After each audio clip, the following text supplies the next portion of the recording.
श्री राधा कृष्ण के चरणारविंदों में कोटि कोटि नमन। मित्रों को, जिज्ञासुओं को, धर्म प्रेमियों को, ज्योतिष विज्ञान प्रेमियों को हर हर महादेव, बम बम भोले, नमः शिवाय। मित्रों,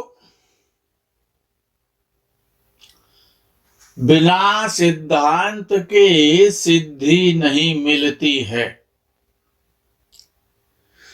सिद्धांत से ही कार्य सिद्ध होता है। ज्योतिष शास्त्र में संपूर्ण फलादि सिद्धांतों पर, नियमों पर आधारित है, कानूनों पर आधारित है। तो उन्हीं सिद्धांतों में से उन्हीं धारा, ज्योतिष की भी धाराएं हैं। ज्योतिष में भी धाराएं हैं, तो उन धाराओं में, उन कानूनों में, उन फैक्टरों के माध्यम से सिद्धांत बड़े अकाट्य हैं, अमूल्य हैं और सटीक हैं। सिद्धांतों की सत्ता के आधार पर ही जीवन चलता रहता है। और सिद्धांत बने हुए हैं, उनको केवल ज्योतिष में ग्रहण करना पड़ता है। तो एक सिद्धांत है कर्तरी योग। एक होता है करताल, एक होता है कर्तरी। करताल कहते हैं ताली बजाने के लिए, और करतरी कहा जाता है कैंची के लिए। अब इस कर्तरी योग भी दो प्रकार का होता है। एक शुभ कर्तरी होता है और एक पाप कर्तरी होता है। अच्छा, कर्तरी का काम तो काटने का है, तो ये शुभ कर्तरी बहुत अच्छा माना जाता है। बड़ा यश देता है, वैभव देता है, धन देता है, संपत्ति देता है, ऐश्वर्यवान बनाता है, प्रतिभाशाली बनाता है, प्रभावी बनाता है, धनवान बनाता है, भूमि का सुख देता है, भवन का सुख देता है, लंबी लंबी लग्जरी कारों का सुख देता है, जीवन सुखमय कर देता है, सम्मान के साथ जीवन यापन करने का अवसर प्राप्त होता रहता है। ये ऐसा होता है शुभ कर्तरी योग। और पाप कर्तरी योग कैसा होता है कि जब पाप कर्तरी जब योग बनता है तो जीवन बड़ा कष्टमय होता है, संघर्ष में होता है, दुखी हो जाता है, जातक ऋणी रहता है, शत्रुओं से घरा रहता है, शारीरिक कष्ट भी भोगने पड़ते हैं, परिवार का कष्ट है, संतान का कष्ट है, स्वयं का कष्ट है, धन का कष्ट है, तन का कष्ट है, मन का कष्ट है। जितने प्रकार के निर्धनता के, गरीबी के साथ साथ दैन्यता, दर्दता के साथ साथ सभी कष्ट भोगने को मिलते हैं जब पाप कर्तरी योग बन जाता है। जीवन बड़ा संघर्ष में कर देता है पाप कर्तरी योग। अच्छा, इसी को कुछ विद्वानों ने पाप मध्यत्व और शुभ मध्यत्व योग माना है। यानी कोई भी ग्रह जब अपने भाव से दूसरे भाव में बैठता है तो धनी बनाता है। इसी प्रकार से जो कर्तरी योग है, ये कर्तरी योग बड़ा विलक्षण फल देते हैं। अच्छा, कर्तरी योग लगन से हो या चंद्र लगन से हो, शुभ कर्तरी हो या पाप कर्तरी हो,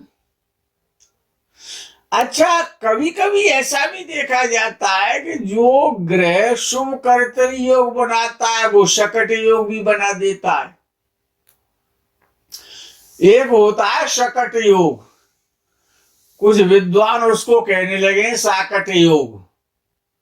साकट योग शब्द अपभ्रंश शब्द है, अशुद्ध शब्द है, शुद्ध शब्द है सकट योग। वैसे सकट कहते हैं गाड़ी के लिए, छकड़े के लिए। जो पहले जो छकड़े जो बैलगाड़ियां हुआ करती थी प्राचीन काल में, उसको सकट कहा जाता था। अर्थात ये जो शकट योग होता है ये चंद्र और बृहस्पति के कारण बनता है। जब चंद्र से बृहस्पति अष्टम या छठवें भाव में होता है तो शकट योग बन जाता है। वो ये शकट योग बड़ा खराब योग मानते हैं विद्वान, इसीलिए उसको खराब माना जाता है कि कितने ही राज परिवार में, धनी परिवार में, उच्च परिवार में जातक पैदा हुए तो कुंडली में शकट योग है तो व्यक्ति निर्धन हो जाता है, बड़ा संघर्षशील होता है, संकट में जीवन रहता है। तो जब चंद्र से बृहस्पति छठवें भाव में या आठवें भाव में, अर्थात जब बृहस्पति और चंद्र का षडाष्टक योग बन जाता है तो वो शकट योग कहलाता है। लेकिन यहां पर शुभ कर्तरी योग भी बन जाता है। ये तो शुभ कर्तरी योग बन रहा है उसी ग्रह के द्वारा, अर्थात बृहस्पति के द्वारा, तो शकट योग कामयाब नहीं होता है। अब विषय चल रहा है कर्तरी योग का। कर्तरी योग कब बनता है कि किसी भी भाव से, लगन से, कि वो कुंडली में, लगन कुंडली सबसे महत्वपूर्ण है। लगन कुंडली और चंद्र कुंडली, ये दो कुंडलियां अत्यंत महत्वपूर्ण हैं। तो जब लगन कुंडली से या चंद्र कुंडली से दूसरे भाव में और द्वादश भाव में ये तो शुभ योग, शुभ ग्रह बैठ जाते हैं, जो नैसर्गिक शुभ ग्रह, जैसे बुध, जैसे शुक्र और बृहस्पति नैसर्गिक प्राकृतिक शुभ ग्रह हैं। यदि ये ग्रह लगन से द्वितीय और द्वादश भाव में बैठ जाते हैं तो शुभ कर्तरी योग बन जाता है। और यही ग्रह बृहस्पति और शुक्र छठवें या आठवें भाव में बैठ जाते हैं तब भी शुभ कर्तरी योग बन जाता है। तो जीवन बड़ा सुखमय हो जाता है। वो मैं फलादिश, उसका फल आपको बता चुका हूं। तो शुभ कर्तरी योग या तो जिस भाव यानी लगन से द्वितीय और द्वादश भाव में शुभ ग्रह बैठे हों तो शुभ कर्तरी योग बनेगा, या दूसरा प्रकार शुभ कर्तरी का है कि छठवें और आठवें भाव में शुभ ग्रह बैठे हों तो शुभ कर्तरी योग बन जाएगा। इसी प्रकार से यदि पापक ग्रह लगन से द्वितीय और द्वादश भाव में बैठे तो पाप कर्तरी योग बन जाएगा, जीवन बड़ा कष्टमय हो जाएगा। और वही पापक ग्रह लगन से या चंद्र से, ये दोनों पर ही समान रूप से फल देने वाला है, लगन कुंडली पर भी और चंद्र कुंडली पर भी।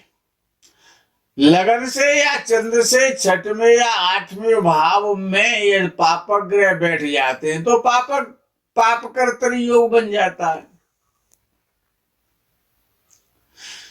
अच्छा, विचारणीय विषय ये है कि किसी भी भाव पर, ये तो लगन का विषय हो गया। यदि आपको धन भाव को देखना है या सुख भाव को देखना है, या सुत भाव को देखना है, संतान भाव को, या पत्नी भाव को देखना है, जिस भाव पर भी आप विचार कर रहे हैं, जिस विषय विशेष पर आप जो भी विचार करना चाहते हैं, उस पर ये कर्तरी योग, शुभ कर्तरी और पापक कर्तरी, ये दोनों बड़े, अगर पाप कर्तरी है तो उस भाव संबंधी जितने भी फल है उन सब वो कष्ट में हो जाएंगे, प्राप्त नहीं होंगे, कठिनाइयां आएंगी, बाधा आएंगी, जगह जगह पर ब्रेकर मिलेंगे, गाड़ी स्पीड में नहीं आएगी।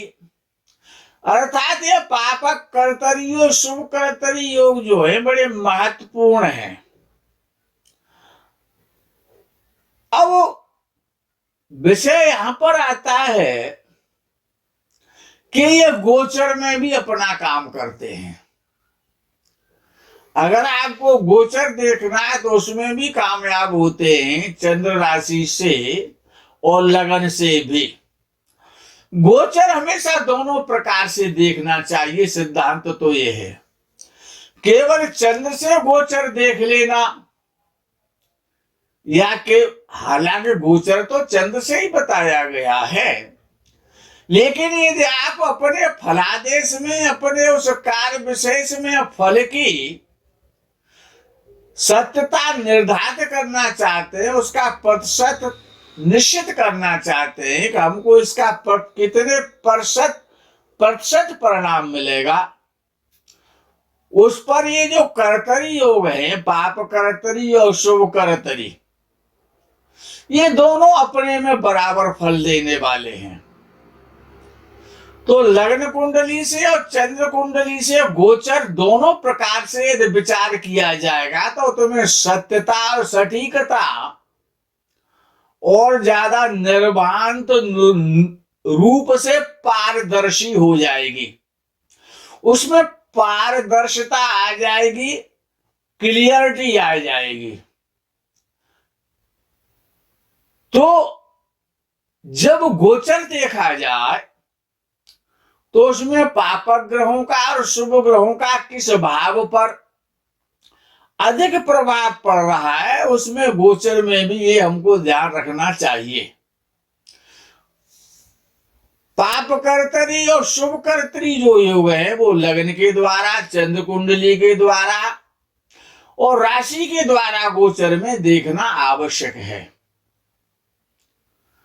उसके बाद में दशा, महादशा, अंतर्दशा, प्रत्यंतदशा, यदि दिन वाइज या घंटे वाइज यदि आपको फलादेश करना है तो उसमें अष्टक वर्ग की बड़ा प्रमुख भूमिका रहती है कि किस दिन में कितनी शुभ रेखाएं हैं, कितनी अशुभ रेखाएं हैं, उनका बड़ा अच्छा प्रभाव बताया है विद्वानों ने।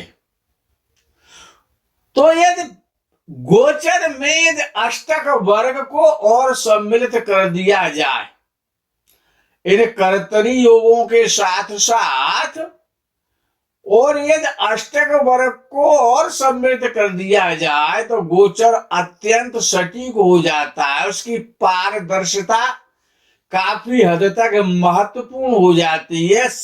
कार्य में सफलता मिलने का ना मिलने का योग सही सटीकता के साथ और अष्टक वर्ग से जाना जा सकता है।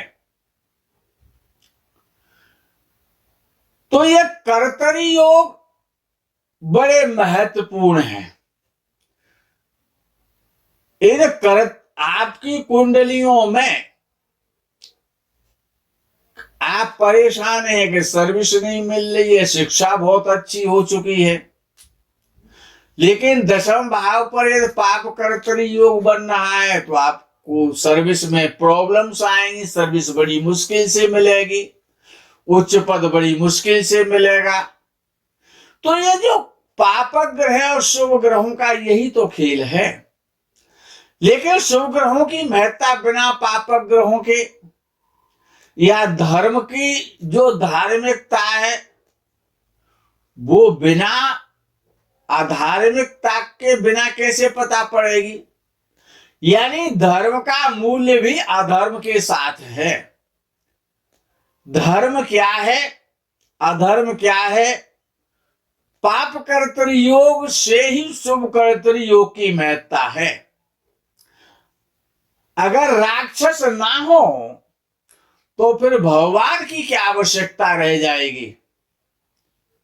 अर्थात राक्षस होना आवश्यक है। यदि रावण नहीं होता तो राम को कौन समझता, कौन जानता? यदि कंस नहीं होता तो कृष्ण की महत्ता कैसे होती?